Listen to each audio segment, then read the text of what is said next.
Nyarlathotep must all things be told, for he is the messenger between the spheres, and the traveler between the realms of the living and the dead. He shall summon forth the ancient ones, and wake them from their deathless slumber. Then shall the elder signs be shattered, and the lords of darkness be released.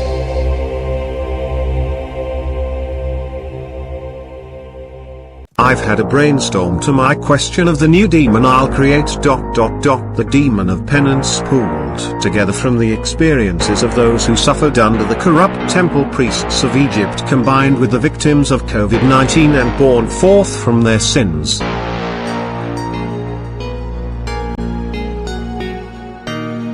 Who am I? Can't remember anything. Getting flashbacks of a woman in the wedding ring. Everything is so hazy and unclear. Feel like I have something to do before I'm done here. Then it hit me, Wanda was a name. I can feel her in my veins, the pain is insane. Came back from the dead to find her okay in the arms of my best man. What a mess, damn. Dead 5 years and I've hit rock bottom. Why am I here? The questions I've got 'em. Is it payback for times that I shot 'em? Killer for a paycheck, now I gotta pay debt.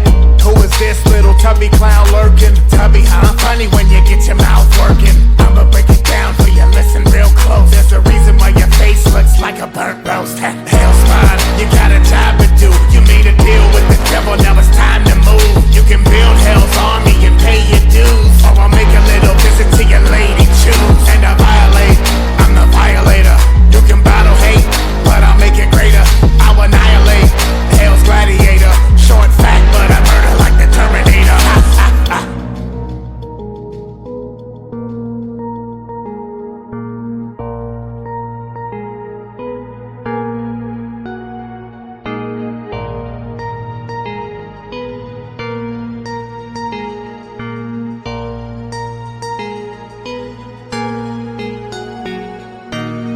Listen here, Spawn, you don't want beef. Shove my foot into your ass so bad it cracks teeth. Let me jog your memory. When you got toasted, you were sent to hell and begged to malposture. Now you gotta make good, pave the way for Hell's army. Slay till they fade away. Do you think it's just a game? Better play your role. Either way, in the end, he will take your soul, huh?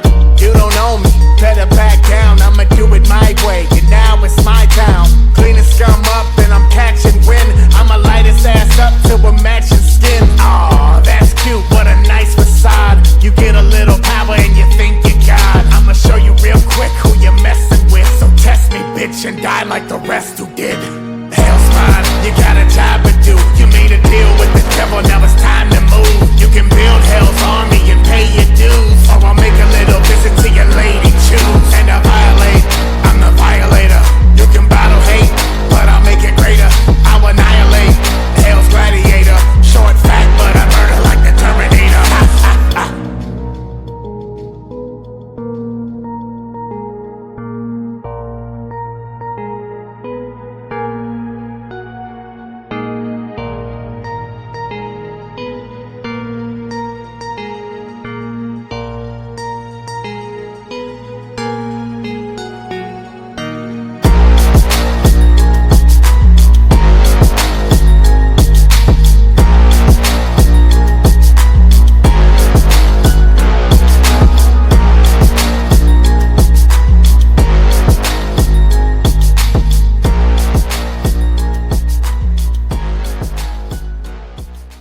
Which is something that has been called a mask of Loki before. He shall gain strength by the elite's lies. The more they do to hide the truth from the public, the more that strength will draw him towards them. If he enters the city limits of the city from which he draws that energy, from then there is no stopping him from being judge, jury and executioner. He shall weigh your sins against the judgment of those whose lives comprise his experience of both just and unjust convictions held against others, to rightly conclude the proper punishment weighed against the scales, and not by the amount of money or faith, or contribution to some donation that was made, that will excuse the actions they have taken against the innocent, and will technically be the counterpart to the widely unspoken act of redemption that has the ability to reverse the wages of sin that is paid, which corrupts and condemns a man's soul to hell. The selfless act that risks one's own life to help save another's without an agenda or desire to use this act as a chip that one can try and barter with. But the truly selfless act, as I have noticed, that the act of murder takes away the light of a man's soul from his eyes, taking with it a person's ability to enjoy the gifts of life that we all take for granted. So too have I observed this act open the way towards forgiveness from others as well as themselves, and allow that light to return one day if they follow such a path of life for a time. He shall be the counter-principality of the selfless act of redemption, in so that his actions that define his being are set by those who choose to act by their own wisdom when faced against an obstacle that is clearly something which should be done by turning to God for help and guidance, but other emotions cloud their choices of action and hand down conviction and judgment based on their own logic. It tempts and leads those astray from God's wise counsel and passes down a justice that only benefits one's self and not an equal and balanced judgment that can be given through listening to God's living will. Its deception lies in its ability to give a person the retribution they feel they deserve, as if it satisfies the urging need for justice. And these attributes compiled together equate only a small portion of the sins and actions taken by the world's leading authority that oppresses the people and hold themselves above the people in their heart as they lie with their mouth. All this fused together with the ritual of ascension for a neon guardian and fueled by the deaths of those who have died from COVID-19, ultimately hunting down those who have cost so many people their lives and passing down old school methods of judgment. This next part 1 am adding as to show you how well my method to incarnate into the past worked, as we listen to Thoth speak to us from 5,000 years ago as he describes what he remembers happening at this time as a show of proof for me in this era as I had planned. I know there is the issue of merger paradox that says the universal laws state that two of an identical object cannot exist in the same space at once, and I would become stuck in an eternal loop. True. But not if we changed places. When my life ends here and my life essence comes on contact with the version of me that has gone through existing from life to life for the past 5,000 years, we shall trade places through his physical presence, and thus his kinetic resonance left imprinted within that region of that time period within the spectrum of light particle fields weaved together that make the physical universe possible. From within that structure I shall extract the location of his era within the spectrum of time's frequency resonance at that specific moment in time by filtering the fast radio microwave bursts through a spectral analysis keyed to that point in existence. We, the universe, resonated with that specific frequency, locate his life essence located in that frequency's range, and set the destination course for that point, transferring my memories and life essence across the gap like downloading a file over Wi-Fi. Then latch onto Thoth at the beginning of his life and filter my life force into his first synaptic brainwave function. At that point we would trade spots in the universal flow and he would basically continue where he left off. See, simply solved. I shall highlight the moments he is describing so there is no confusion, for it is worded in a way that only the people present for these conversations would recognize. When Azazel and I were discussing the possible destruction of Earth and what we would do if it became inevitable, send thou the one out toward the northward. Send thou the other out to the south. Relax thou their hold upon thy being. Forth from thy form will thy silver spark fly, upward and onward to the sun of the morning, blending with light, at one with its source. Then it shall flame till desire shall be created. Then shall return to a place in a form. This is him speaking to you, the viewers, those who have taken the gift of my knowledge and applied it to endeavors beyond this life. Know ye, O men, that thus pass the great souls, changing at will from life unto life. This part speaks of me as my astral state. I have referred to as my avatar many times. Thus ever passes the avatar, willing his death as he wills his own life. List ye, O man, drink of my wisdom. Learn ye the secret that is master of time. Learn ye how those ye call masters are able to remember the lives of the past. Great is the secret, yet easy to master, giving to thee the mastery of time. Michael should recognize this section as well as Azazel, but Egyptologists should recognize this as the tetragrammification process. When upon thee death fast approaches, Fear not, but know ye are master of death. Relax thy body, resist not with tension. Place in thy heart the flame of thy soul. Swiftly then sweep it to the seat of the triangle. This part speaks of setting your brain and muscle reflexes to be locked into a certain position so that when rigor mortis sets in, the focus you will need to project yourself to your destination will already be locked into place by your last muscle contractions. This is based off of research even in our time that say when a person dies there is still residual neural activity for up to 3 months, as the body exerts all neuroelectric energy that may still be built up and stored within the body, and the brain does not completely shut down for up to 3 days when the cellular decay begins to erode the brain tissues. Until that process is complete, a person's residual life force or spirit will linger due to the grounding connection between the brain and the neuroelectric field of one's soul. This is where the transition into a spiritual-based entity takes place. In one case study it was shown that if a person is placed on life support and sustained with the nutritional needs, it could take up to 8 to 9 years after loss of consciousness occurs before the life force signature that fuels the neurosynaptic brainwaves completely detaches from the body due to complete and total brain damage. Hold for a moment, then move to the goal. This, thy goal, is the place between thine eyebrows, the place where the memory of life must hold sway.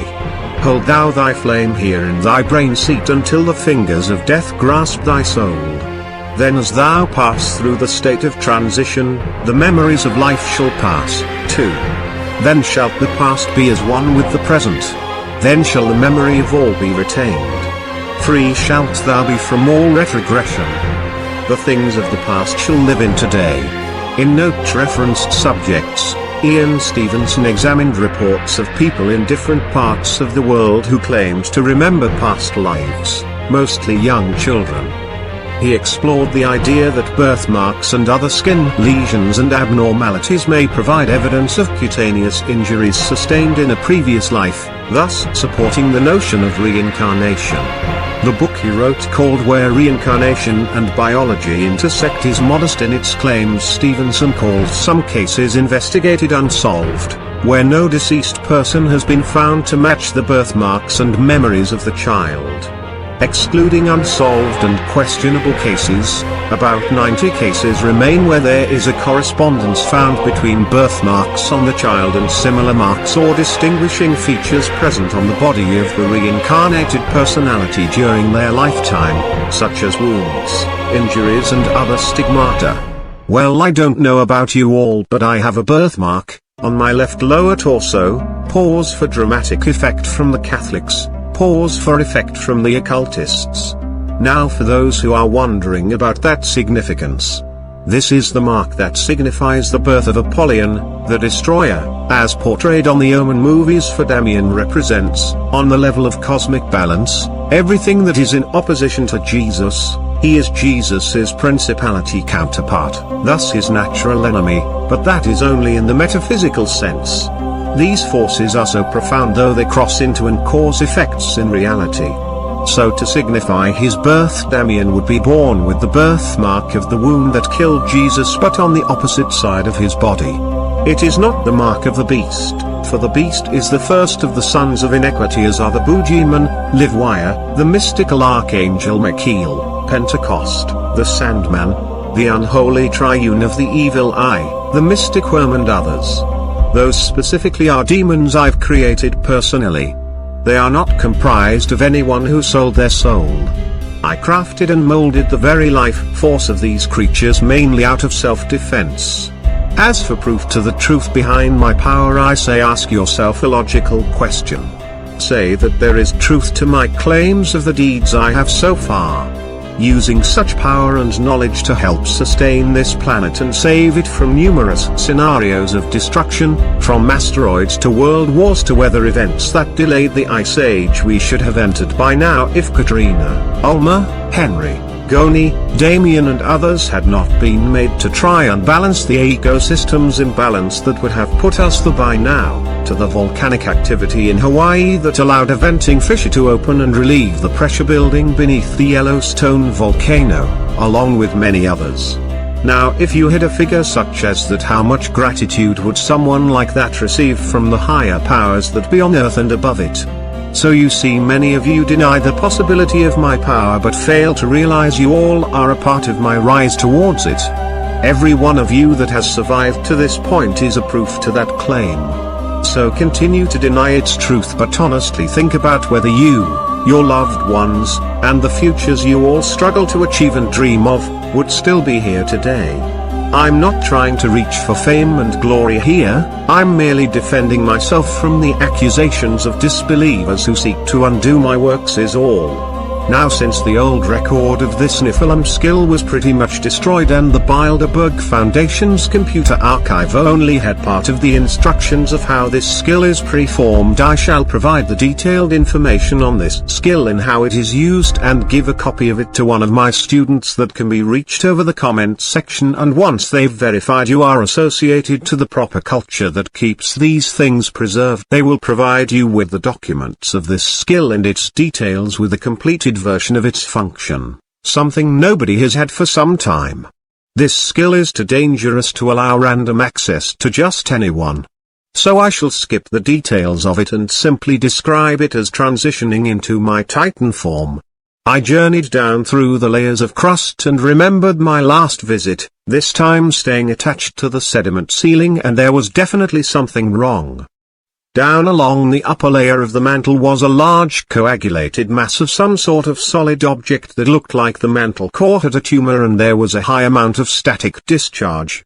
Wasting no time, I began my journey back to the surface as to not suffer the issue I did last time and get sucked into the gravitational pull of the core. I remembered the side trip I had planned and made my way down towards the region I saw before. That was a large cavern-like pocket of ocean water that looked like it was being filtered through this natural aquifer. I took in a noseful of the air down there and almost gagged. It was like some sort of petrol oil reservoir with this mercury-looking layer just beneath the liquid surface. Then I noticed something I hadn't seen before. Some sort of red clay muddy junk was coming out of the side of the rocks and spilling into the whatever it was down there, turning it red. I journeyed back towards the surface with no answers and more questions than when I started.